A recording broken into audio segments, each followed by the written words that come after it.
Week 4 in the NFL kicks off with the undefeated Miami Dolphins heading to Cincy to take on the Bengals. The Dolphins remain the only team in the AFC yet to taste defeat. And in contrast to recent years past, they're finding a way to win close games down the stretch.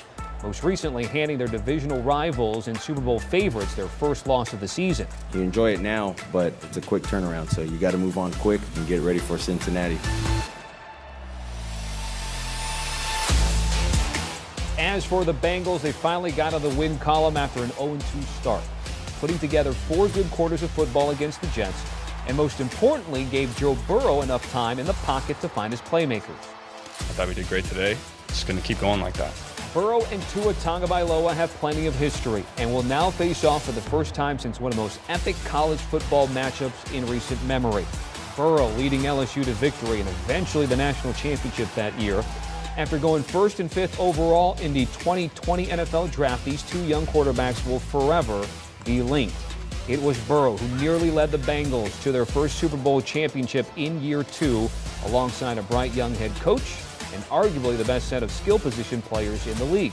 But come this season, the best set of weapons in the NFL might be at Tua's disposal, with Tyreek Hill appearing to be the missing piece the Dolphins were lacking, and a head coach has thus far taken Tagovailoa's game to another level.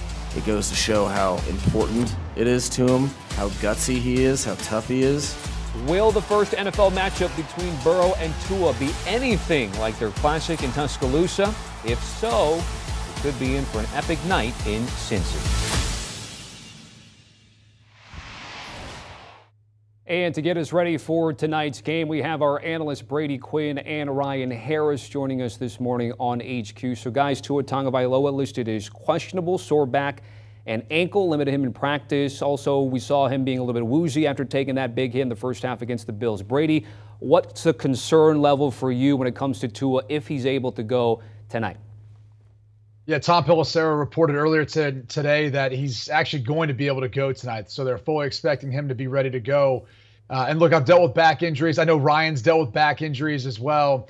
And as a rotational athlete, the biggest thing is it going to impact his throwing motion and how he feels when he's out there trying to, in particular, heave the ball downfield to Tyreek Hill or Jalen Waddle, 2 of their speedsters. That's part of it. I think the other thing is he's going to get hit. He's going to get knocked around a little bit from time to time. You know, I don't imagine he'll be clean for the entire game. And this is not necessarily a Dolphins offense that's relied on the rushing attack. They're 31st in yards, 31st in yards per attempt so far this season. So it's not even like they can give him that sort of help because that hasn't been what got them to this point of being unbeaten. So, Ryan, I don't know, man. Maybe he needs you out there helping out, providing some extra protection to limit some of the hits and maybe taking on that back. He needs some biofreeze, something on that back. And Brady's right. I've had 4 back surgeries. Beyond the pain, it's hard to focus and have your strength. And when you watch the film of these Miami's Dolphins, the big throws that Tua Tagovailoa is making, that's going to be hard to do with a sore back. Now, clearly, he's been doing everything he can to keep that back healthy, but those deep throws are not going to be as accurate because of that stiffness and tightness. And then you just look overall for Tua's career. I mean, he has always shown the talent and has not been able to stick out an entire season healthy without injuries, without these kind of scares. He has to find a new part of his routine to stay healthy. For me, that was yoga and stretching a lot more as I got older. And let's make no mistake, Tua Tagovailoa is no young man. What's this now? He's got multiple surgeries, injury number 5. So Tua Tagovailoa's accuracy downfield and his ability to stay in the game are going to be key for the Dolphins moving forward. That's crazy. I don't think I've ever learned, Ryan, you had 4 back surgeries. That's pretty crazy in an NFL career. So Tua Tagovailoa, if he gets hit, he goes out. We know Teddy Bridgewater will be there as a backup for Miami. On the other side, Joe Burrow kind of went mini Aaron Rodgers and told people to kind of relax. They get the win, so they avoid 0-3. But Ryan, I'll throw it back to you because there's still some concern about the offensive line. Did they do anything last week to kind of change your mind that they've righted the ship and are able to protect their franchise quarterback?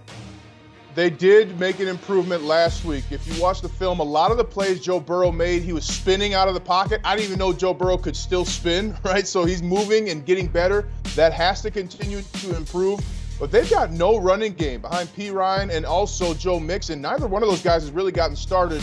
Mixon had 82 yards in their first game against the Steelers. But you have to get a run game going. Joe Burrow cannot handle the passing attack all by himself. So they need to continue to improve in the pocket, but specifically running the football in no better way than a division game tonight.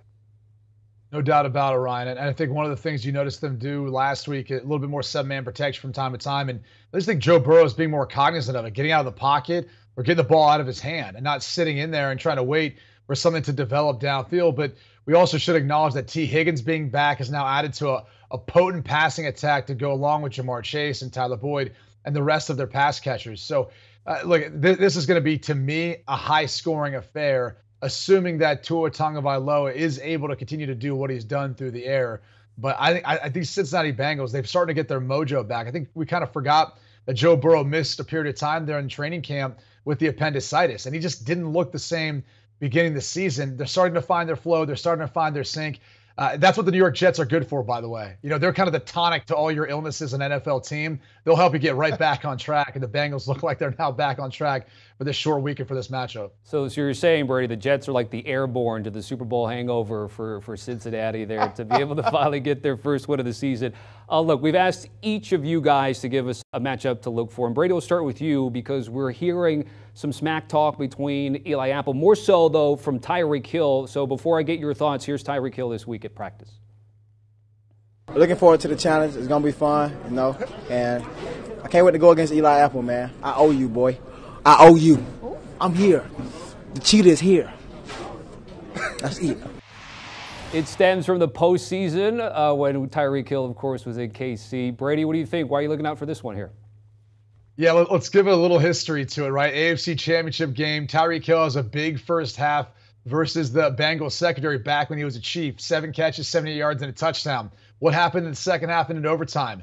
Nothing. And that's where you're looking at some of this bad blood really started. There was a Twitter conversation between Tyreek Hill and Eli Apple. And now Tyreek Hill, especially with the way he started off this season, he's been very bullish about it. Even so much so that Tua Tagovailoa has talked about the fact that, look, when these two guys are in one-on-one, I'm gonna throw Tyreek's way. I'm gonna give him a shot. So it's the matchup that you're gonna look for. I don't know how often they'll actually put Eli Apple one-on-one against Tyreek Hill.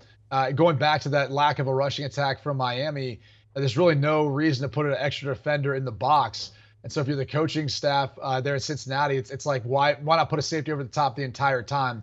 Tyreek Hill's still good enough to beat the double team, but it's going to be an interesting matchup to watch if and when Eli Apple and Tyreek Hill are one-on-one. There's some bad blood going into this one, Ryan. I think it's going to be one heck of a matchup to watch. Well, and it's always fun, too, as players, right, Brady? It's like, there's a little thing going on over there on this corner. Hey, make sure it doesn't distract you from the overall win. But it's always fun to have some extra juice like what's going on. But, guys, for me, and you guys know I'm a lineman, but Teron Armstead, the left tackle of the Miami Dolphins, versus Trey Hendrickson, defensive end for the Bengals. This is where this game is going to be won. Now, Teron Armstead held Von Miller in check last week, and his reward, he gets to face Hendrickson, who had 3 strip sacks in just 5 days ago. So he was amazing against the Jets last week. And so Hendrickson, whether he can get to the quarterback, is going to be huge. And if Teron Armstead can protect Tua Tagovailoa, then he will have plenty of time to dissect a struggling secondary. So I'm up front with my battle, boys. All right, guys, we got to wrap things up, but not before a prediction. Brady, I'll have you go first. Miami catching 3.5, a total at 47.5. Yeah, I'm going to go ahead and lay the points here with the Cincinnati Bengals. Look, short week, home teams tend to have the advantage on the short week. I think Cincinnati found their mojo last week, and for the Dolphins, it was almost like a little mini Super Bowl, right? You beat the best team or the perceived best team in the NFL and the Buffalo Bills, and a team that you're going to have to obviously go through to win your division. Their team's banged up right now. I just have a hard time believing this one's going to be as competitive as we're hoping it's going to be. I got Miami winning 28-17. I mean, if there is some ability to go downfield, I think the Dolphins are going to run away with. People are forgetting this defense, too. Javon Holland is a monster at defensive end. They got the wily vet, too, on the other side, Melvin Ingram. So I like Miami here. I just don't think the Bengals are close enough yet. All right, Ryan, Brady, certainly appreciate it. We want to bet and watch this game with interest, and we certainly have after this segment here. Appreciate it as always, guys. Pick Six Podcast, where it is also another Brady Quinn football show with host Will Brinson. Is it time for a quarterback change in New Orleans? And the Jamal Williams TD dance was great. Latest pod. Scan the QR code. Do you want a sports network that delivers everything that matters about the game? The highlights, the picks, the instant analysis, no yelling, no fake debates, no politics. Hit the subscribe button and never miss a moment.